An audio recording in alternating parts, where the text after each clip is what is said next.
berkomunikasian dengan baik, udah yang namanya ketidakpercayaan, negative thinking itu tidak akan ada gitu kan.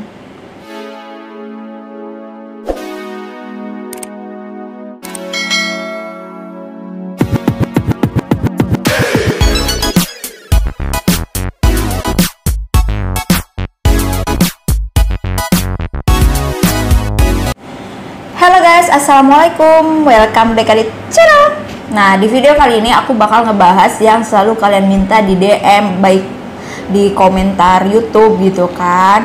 Kak, tips LDR-nya apa dong kak? Kak, kasih dong kak tips LDR gimana kak?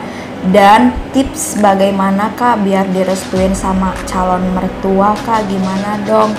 Oke, aku di sini bakal nyeritain atau bagi tips sesuai dengan pengalaman aku, tips LDR dan tips bagaimana biar kita direstuin sama mertua kita gitu kan.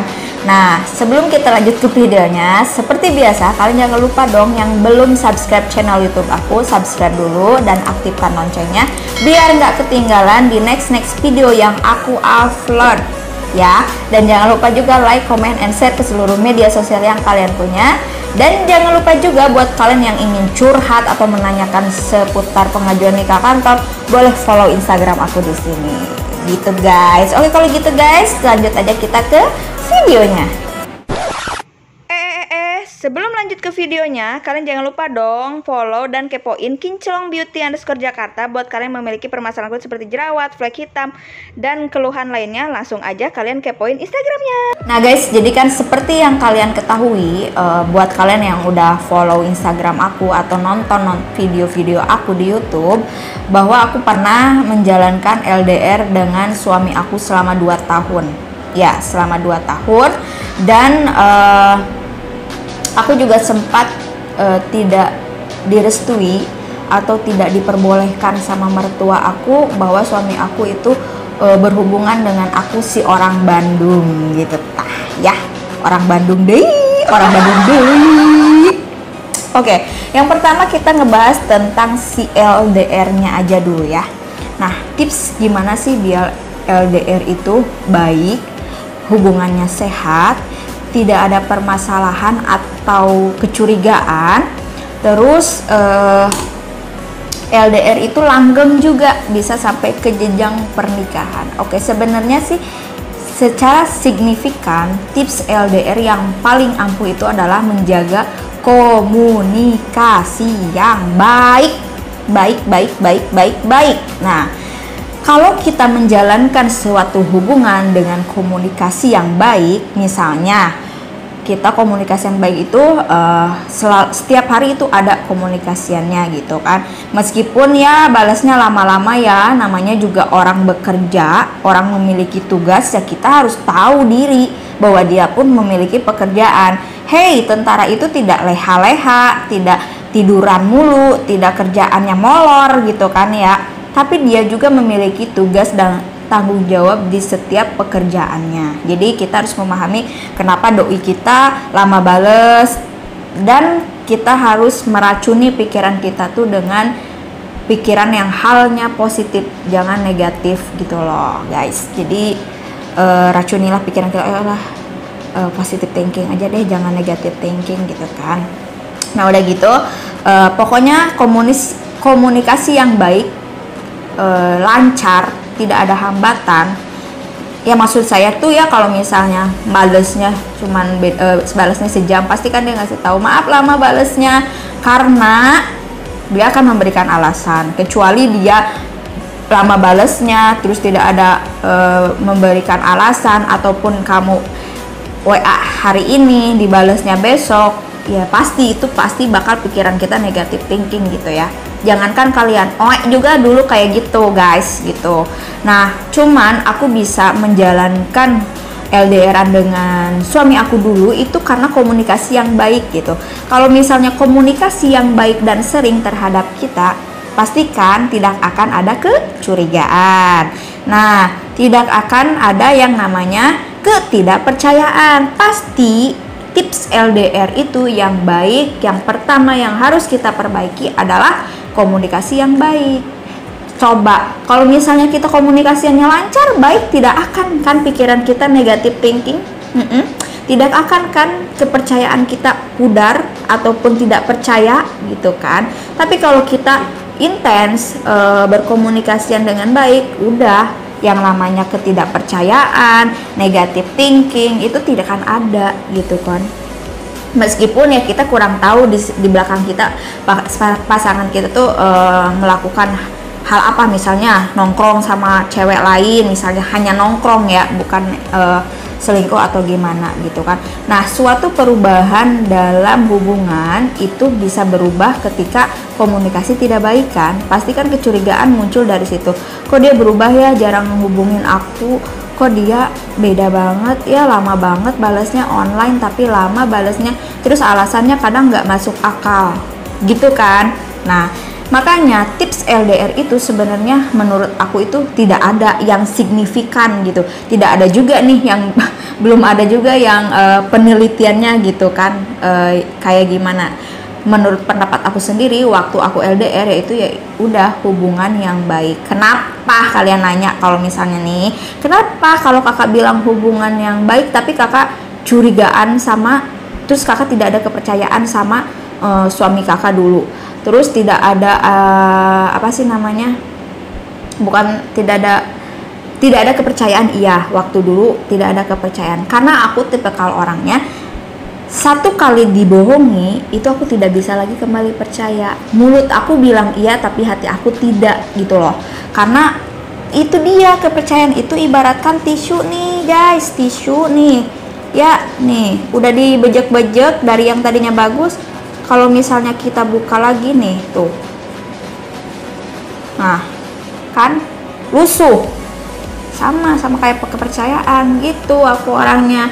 Terus dulu itu aku nggak percaya itu ya karena adanya si perempuan yang ngehubungin aku, terus bilang A B C D E F G, terus aku konfirmasi ke suami aku benar apa tidak. Nah, aku juga butuh penjelasan dia. Aku nggak mungkin aku nggak butuh lagi penjelasan kamu, semua udah jelas gitu kan. Nggak bisa kayak gitu karena ada juga kan banyak juga perempuan yang mengaku-ngaku misalnya karena ingin melihat kehancuran dalam hubungan kita gitu loh. Nah, makanya dari situ kenapa dulu aku tidak percaya sama suami aku, yaitu karena kepercayaan aku disalahgunakan gitu. Makanya aku nggak percaya. Tapi LDRan aku sama suami aku tuh kita berhubungan komunikasinya intens gitu, karena suami aku juga ngehubungin aku terus setiap hari. Bahkan kalau misalnya dia ada kegiatan, dia selalu ngasih tahu, aku hari ini banyak kegiatan, paling aku bisa menghubungin kamu di jam-jam istirahat kayak gitu. Pokoknya aku tuh percaya suami aku kalau masalah kegiatannya gitu, karena aku tahu pekerjaannya gitu kan. Cuman kalau misalnya untuk dalam chattingan, aku suka was-was karena aku menjaga hati aku juga, karena nanti aku udah terlalu dalam menyayangi dan mencintai dia tapi ujung-ujungnya aku disakitin, aku nggak mau dong. Makanya aku sampai pengen tahu sih seberapa jauh dia punya hubungan yang di luar, maksudnya punya hubungan selain aku gitu kan, cewek. Ternyata memang dia itu sering chatting sama perempuan, cuman nggak sampai pacaran, enggak. Cuman ya kalau perempuannya baper itu urusan Anda gitu kan ya. Kalau suami aku cuman menganggapnya teman, cuman yang namanya perempuan cemburu wajar karena cinta, gitu kan. Aku orangnya cemburuan, terus aku nggak suka kamu gini. Tapi alhamdulillahnya suami aku tuh selalu menghargai perasaan aku. Jadi sampai sekarang dia menghargai aku gitu loh. Jadi selalu menghindari daripada cekcok. Ya udah, apa yang dia nggak suka dia hindarkan gitu guys. Mungkin itu aja kali tips dari LDRan aku, karena selama ini yang menurut aku LDRan itu yang pasti komunikasiannya aja dulu deh yang baik gitu kan. Kalau misalnya nggak baik, semua akan muncul, mulai dari negative thinking, mulai dari kepercayaan gitu kan, komitmen, itu semua akan luntur kalau komunikasinya tidak baik. Coba kalian koreksi deh, kalian yang sudah memiliki komitmen, ketika komunikasinya sudah mulai agak jarang, gimana tuh komitmen kalian? Jadi diambang keraguan kan? Nah, jadi intinya komunikasi yang baik untuk tips LDR bagi aku gitu loh. Buat kalian yang mau menambahkan silahkan komentar aja di bawah untuk menambah lagi ilmu gitu loh buat kalian yang sedang LDR gitu. Itu sih tips aku waktu aku LDR. Nah, ketika kita dikenalkan sama calon mertua atau misalnya orang tuanya si pacar kita, pasti kita deg-degan dong, dia setuju apa enggak. Dulu aku sempat tidak diperbolehkan suami aku itu pacaran dengan aku, bukan karena aku orangnya nggak baik, bukan aku orangnya nggak sopan, bukan aku orangnya ya kecantikan mas standar ya, karena aku orang Bandung gitu. Jadi asumsinya itu saya sudah dijudge kalau orang Bandung itu orangnya kalau udah nikah sama orang Bandung pasti bakal susah buat ketemu sama orang tua, katanya gitu. Terus uangnya bakal dimanage dan dikuasai seluruhnya sama si orang Bandung itu. Please guys, buat kalian orang Bandung sakit hati gak sih kalau udah diintimidasi seperti itu kan? Jadi kayak gimana gitu. Kenapa sih orang Bandung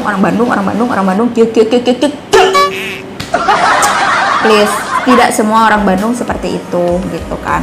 Karena katanya, jadi ada tetangganya suami aku dapetin orang Bandung ceweknya, dan akhirnya si suaminya itu nggak bisa pulang katanya ke Medan, iya maksudnya ke daerahnya, karena dilarang sama istrinya. Terus dilarang, terus uang juga nggak punya karena semua dikuasai sama istrinya. Cuman kan aku bilang kalau tidak semua orang Bandung itu seperti itu. Nyatanya ada saudaranya suami aku, yaitu bulenya itu ternyata orang Bandung juga. Dan akhirnya Angga bilang, suami aku tuh bilang ke mertua aku, kalau misalnya orang Bandung seperti itu mungkin bule nggak akan baik terhadap kita gitu kan. Nah dari situ mulailah mertua aku tuh oh iya ya gitu kan. Jadi sebenarnya bukan keluarganya yang melarang, tapi ada teman-temannya mertua aku lah yang ngeracunin pikiran, bukan ngeracunin ya, gimana ya, ya gitulah, kalian tak ngerti lah ya. Nah jadi di situ aku menunjukkan ke mertua aku, tipsnya aku menunjukkan bahwa si orang Bandung tuh nggak seperti itu gitu loh. Aku intens banget setiap lebaran itu ikut ke suami aku ke Medan untuk pulang kampung gitu. Malah aku tuh seneng banget kalau suami aku dulu pernah sama orang tua aku bilang, "Mah, aku tuh ingin banget kalau punya suami itu beda provinsi lah atau beda pulau, beda pulau gitu. Karena biar apa? Biar mudik rame kayaknya tuh kalau mudik." Akhirnya mulutmu adalah doamu gitu. Akhirnya dikabulkan sama Allah, dikasihlah sama yang orang Sumatera, lebih jauh banget, sama ongkos pesawatnya mahal. Dan akhirnya ya udahlah, memang aku orangnya suka traveling, emang hobinya. Terus akhirnya doa aku dikabulkan sama Allah. Terus aku ketemu sama mertua aku, terus aku menjelaskan, mungkin ada mah orang Bandung yang seperti itu, tapi tidak semua orang Bandung itu seperti itu. Kalau aku malah tipe kalau orangnya yang suka bepergian. Aku seneng malah kalau nanti suami aku pulang kampung, jadi aku bisa ikut pulang kampung juga, ikut jalan-jalan dalam artian kan, jadi menyelam sambil minum air gitu kan. Terus aku memberikan perhatian melalui WhatsApp atau telepon gitu kan. Tipsnya ya, kalian tuh harus mendekatkan diri terhadap mertua kalian, banyakin caper aja lah, cari perhatian, bodoh amat apa kata orang, yang penting kita bisa mengambil hati si mertua kita. Terus belikanlah sesuatu yang dia suka gitu loh. Dulu aku sering kasih hadiah sama mertua aku tuh gitu. Jadi aku tuh menunjukkan bahwa aku tuh nggak pelit, orangnya nggak hitungan gitu loh. Jadi kan ditunjukkan tuh si orang Bandung tuh orangnya pelit, suka menguasai uang suami. Sama kalau misalnya udah nikah, suami teh nggak boleh pulang dan nggak boleh ketemu sama orang tua. Dan buktinya sampai sekarang aku udah menikah sama suami aku yang paling bawel ke suami aku, yang kamu udah transfer belum ke mama, itu buktinya aku yang bawel. Kadang aku bilang, aduh kapan ya bisa pulang, gara-gara ada corona ini kan kita jadi nggak bisa pulang. Yang pertama, kalian tuh harus mencari permasalahan dulu untuk calon mertua kalian nggak setujunya tuh karena apa sih gitu kan, ya kan, harus tahu permasalahannya dulu. Kalau aku karena bukan ras ya, karena suku gitu ya kali ya, karena si orang Bandung gitu, jadi aku menunjukkan mulai pendekatan sama mertua aku, menjelaskan bahwa tidak semua orang Bandung seperti itu, terus komunikasian yang intens, nanyain kabar, perhatian, caper, banyak banget gue lakuin itu, terus kasih gift hadiah buat dia, kan jadi seneng ya sama kita tuh. Nah kalau misalnya permasalahannya di ekonomi, tapi jarang sih ya kalau misalnya di ekonomi ya, karena dia itu jarang sih aku temukan sih kalau misalnya dari ekonomi. Tapi kalau kalian yang memiliki permasalahan tidak direstui gara-gara ekonomi, boleh komentar di kolom komentar. Kalau misalnya gara-gara bibit bebet bobot, kita harus menunjukkan bahwa kita mampu bisa menjadi yang terbaik dari yang baik gitu loh.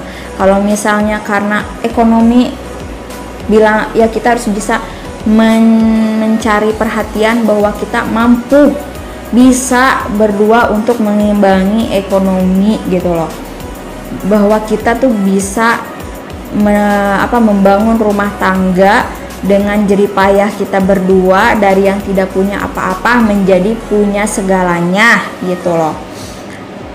Kita harus menunjukkan bahwa kita tuh wanita pekerja keras, wanita mandiri, wanita yang tidak bisa mengandalkan suami mulu, tapi kita tuh mandiri, bisa mengerjakan segalanya tanpa suami. Misalnya contohnya kita bisa mencari uang sendiri, meskipun kalian nggak kerja di perusahaan atau wanita karir atau wanita kantoran, tapi kan sekarang udah canggih, bisa online gitu loh, jualan gitu. Setidaknya kita membantu perekonomian keluarga kita, nanti rumah tangga kita gitu loh. Terus kalau misalnya kalian tidak disetujui karena gara-gara derajat, kalau dia itu tentara, kita orang biasa. Nah emang tentara bukan orang biasa sebelumnya, ya kan gitu. Aku share tentang pengalaman aku aja di bagian tips-tips aku waktu aku mendapatkan hati dan restu dari orang tua aku aja ya, dari mertua aku aja ya. Jadi aku tuh waktu itu aku cari perhatian sama dia, itu hubungan komunikasi melalui by phone atau chatting itu selalu intens. Tapi dulu karena mama mertua aku nggak punya WhatsApp, dulu tuh aku seringnya telepon. Karena sekarang udah punya WhatsApp, kita by WhatsApp aja gitu loh. Terus aku sering kasih gift hadiah gitu kan, jadi aku selalu kasih hadiahnya, "Ma, ini aku punya rezeki sedikit, semoga bermanfaat buat mama," gitu. Ya itu kan membuat bahagia orang tua juga, karena kan mertua kita adalah orang tua kedua kita gitu loh guys. Itulah tips aku waktu pengalaman aku saat aku LDR, saat aku tidak direstui sama mertua aku juga. Dan alhamdulillah sekarang mertua aku sayang banget sama aku, sama apalagi anaknya itu anak kesayangannya suami aku tuh. Dan alhamdulillah aku bisa mematahkan bahwa tidak, orang Bandung itu tidak seperti itu. Orang Bandung semua baik-baik, sopan, garelis, kararasep gitu tahnya. Jadi ada mungkin yang kayak gitu, kebetulan aja memang itu agak sengklek kalau misalnya suaminya tidak boleh ketemu sama orang tuanya, padahal dia bakal menjadi orang tuanya kan. Kalau kita dilarang seperti itu, pasti kita sakit hati dong. Punya anak tidak boleh ketemu oleh mertua kita gitu kan, oleh menantu kita, pasti sakit hati. Nah segala sesuatu kita harus berpikirkan kita ada di posisi dia gitulah. Mungkin itu aja guys tips dari aku tentang LDR dan tips bagaimana bisa direstui oleh mertua. Dan itu hanya pengalaman aku aja, di luar pengalaman aku kurang tahu dan kurang paham juga, dan takutnya aku menyinggung perasaan orang lain juga. Kalau kalian memiliki permasalahan yang sama tentang tidak direstui orang tua dan bagaimana cara kalian meluluhkan hati mertua kalian, boleh kalian share dan komen di video ini, dan kita bisa sharing-sharing tentang pengalaman hidup kita. Oke guys, mungkin itu aja. Jangan lupa kalian subscribe channel YouTube aku dan aktifkan loncengnya. Terima kasih selalu mendukung video-video aku di YouTube, dan jangan lupa like, comment, and share ke seluruh media sosial yang kalian punya. Jangan lupa juga dong kalian follow Instagram aku. Wassalamualaikum, see you next time.